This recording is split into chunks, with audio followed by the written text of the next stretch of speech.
That's right, it's Sunday, and that means I'm back down here in the vault. And it's for the very first time in 2026. The good news, there's still plenty of summer holidays left to enjoy. The bad news, the vault has its own hazards. Low light, wobbly ladders, mysterious noises, and up on the surface in an Australian summer, things can get just as tricky if you're not prepared. That's why today I've dusted off a very handy episode from the archives, our Summer Survival Guide, packed with smart tips, myth-busting and simple ways to stay safe around the sun, sand and sea. If you're heading to the beach, the backyard, or anywhere really, the Aussie summer can throw a curveball, so this one's well worth a listen. Let's crack up in the vault and get into some summer fun. This is a Squiz Kids podcast. Your fresh take on what's happening in the world around you.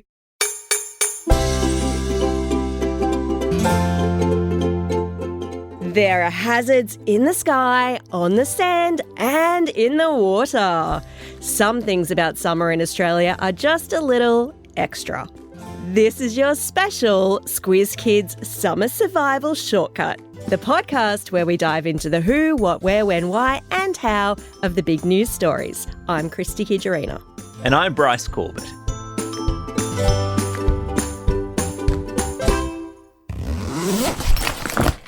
Sunscreen, check. Hat, check. Mozzie repellent, check. Bandages for snake bites, check. Heat pack for jellyfish stings, check. What are you packing for, Christy? I mean, are you packing for a casual day at the beach or a survival trek through the Amazon? Oh, hey, Bryce, you can never be too prepared. Summer in Australia is no joke.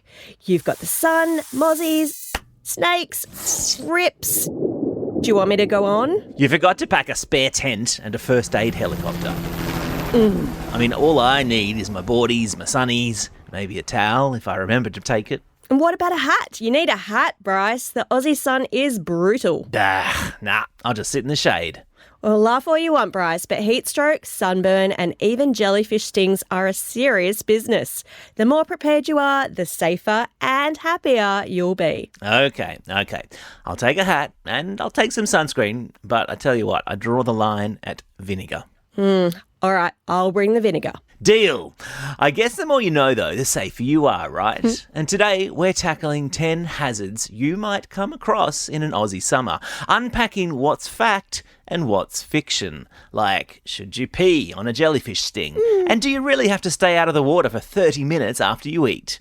And in the process, we'll be more prepared for those harsh holiday summers. So, Christy, grab that huge backpack of yours and let's get started. Okay.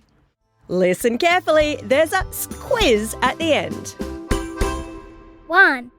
All right, Bryce. First up on our list of summer hazards, mozzies. Those buzzing little pests that always seem to ruin a perfect summer evening. Mozzies love me. I'm like an all-you-can-eat buffet for them. Oh, well, here's a creepy fact for you. It's only female mozzies that bite. Did you know they need a blood meal to help them lay their eggs? A blood meal? That sounds like something out of a vampire movie. It kind of is. They're drawn to carbon dioxide, body heat, and certain smells on your skin. So if you're sweaty or wearing perfume, you're basically ringing the dinner bell. Great. So what actually works to keep them away? I've seen repellents, mozzie bracelets, and citronella candles. Here's the buzz. Repellents with ingredients like DEET or picaridin work best. They confuse a mozzie's sense of smell, so they can't find you. Now, citronella candles will work, but only if you're sitting right next to them. And mozzie bracelets, well, you'd need to cover your whole body in them. Okay, so if I don't want to be a mozzie's blood meal, I need to cover up and slather on the repellent. Exactly. And here's another tip. Mozzies love standing water. So dump out any buckets or pot plants that might have water in them. No mozzie nurseries allowed. Okay, no blood meals and no mozzie nurseries. Got it. What's next? 2.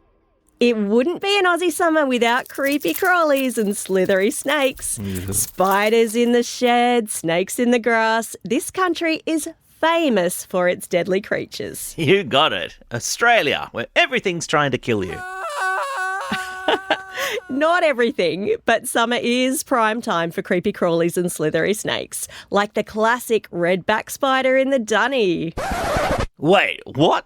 That's real? Oh, it can be. Redbacks love dark, dry spots. They're shy, but their bite can be serious. So keep an eye out and maybe check under the toilet seat if you're using a dunny. Especially if it's a dunny outside. Oh, totally. Well, this is our indoor toilets, perfectly fine. Yes. But what about snakes, Christy? Well, same deal. Stay calm and back away. They're actually more scared of you than you are of them. Okay, all right. Well, I'll take your word for that, even if I'm not sure about that, Christy. Bryce, let's move on before you chicken out completely. 3. Keeping cool in an Aussie summer is critical. But which do you think is better, fans or aircon?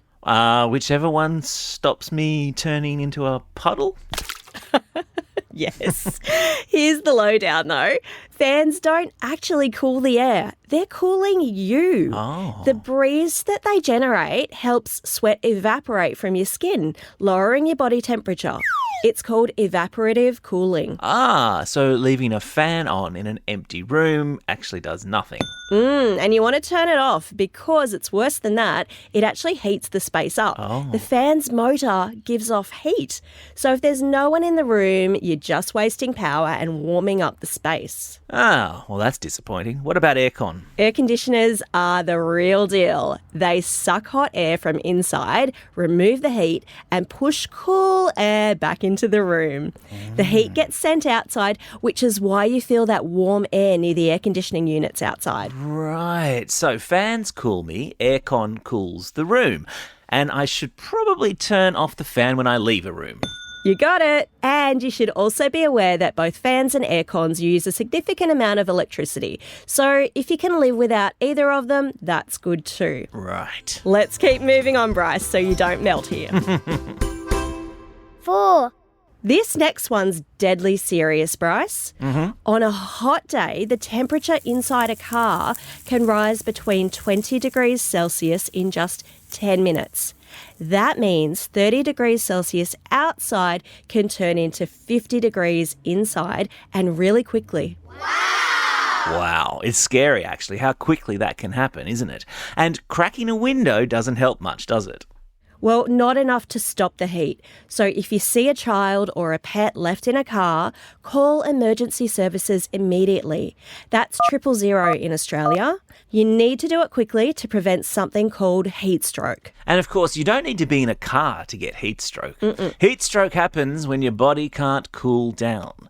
Normally, sweating helps, but if you're in extreme heat or not drinking enough water, your temperature can rise to dangerous levels. That's right. You need to look out for symptoms like confusion, dizziness, a fast heartbeat, or red, dry skin. And if you think you or someone around you has heat stroke, move somewhere cool. Loosen clothing and use cold, wet towels to cool down.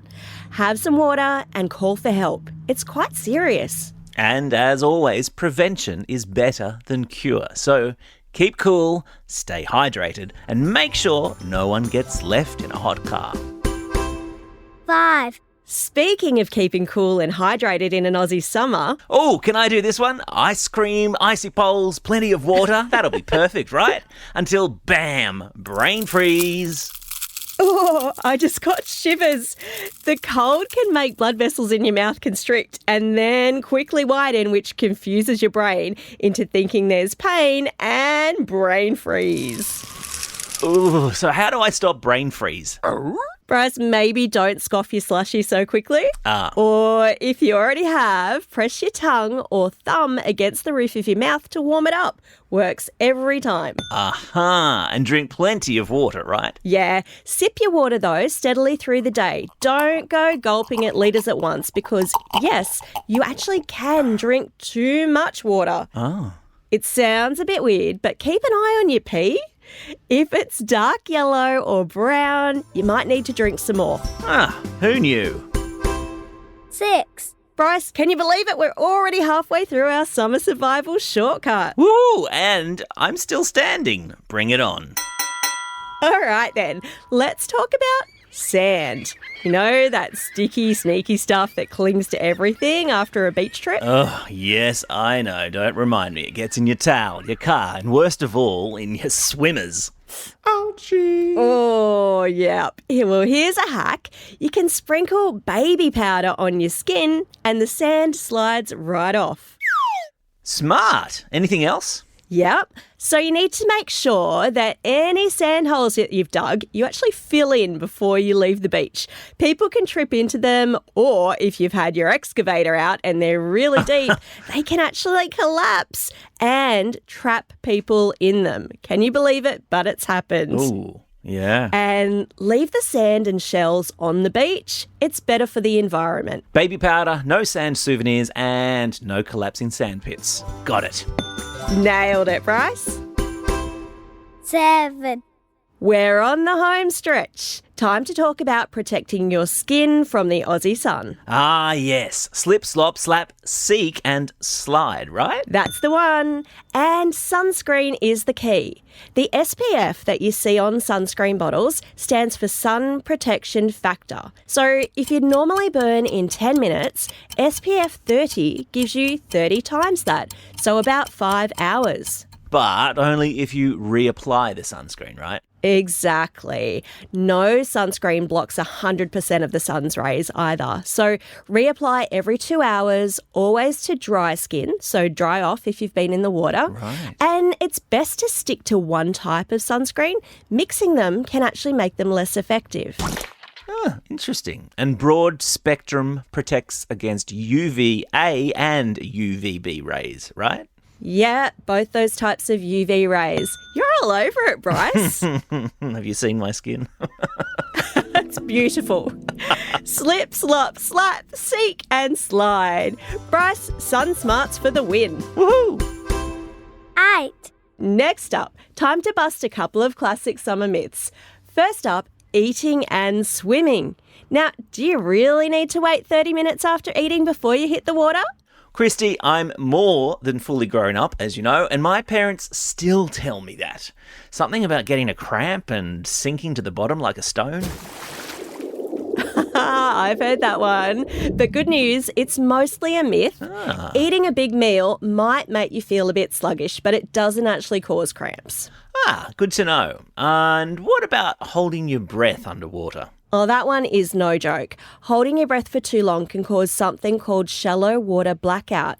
You might pass out underwater before your brain tells you to breathe. It can be really dangerous. So no more breath holding competitions. Exactly. Swim, eat, breathe. Keep it simple. Works for me. What's next?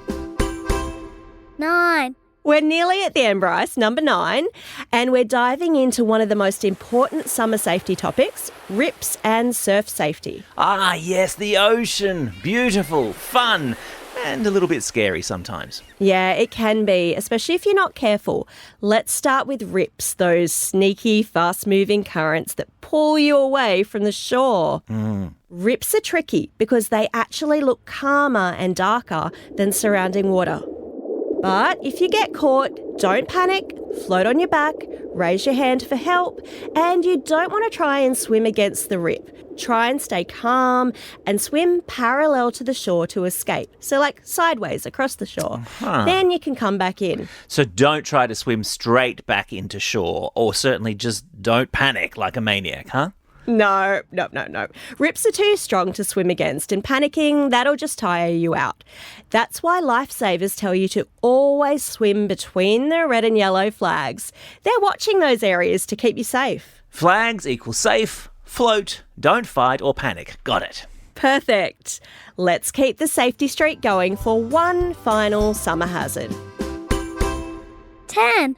All right, Christy, we're at number 10, and I've got one that's been bugging me for years.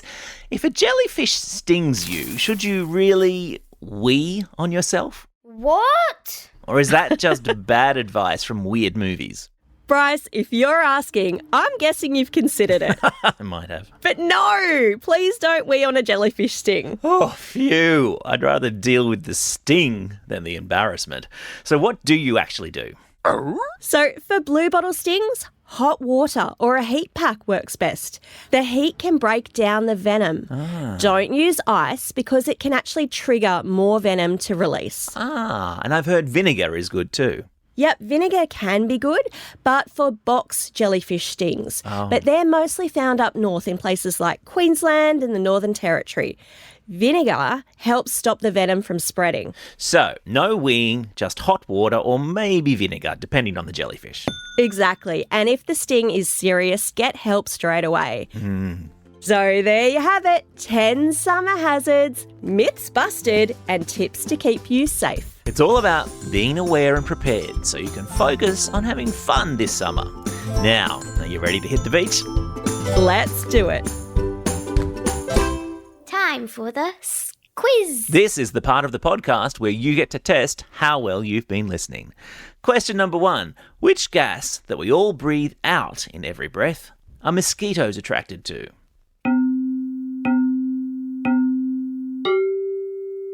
Bit of a tricky one, isn't it? It's carbon dioxide. Ooh, that was a tricky one. Question number 2. What common bathroom item can you use to stop sand from sticking to you when you leave the beach? It's a great hack. Did you know it was baby powder? Question number 3. True or false? You should use hot water to treat a blue bottle sting. It is in fact true. Amazing. Well, Bryce, that's all we have time for today. Thanks for joining us as we explained the who, what, where, when, why and how of summer survival in Australia. Now get out there and have a most excellent summer. Over and out.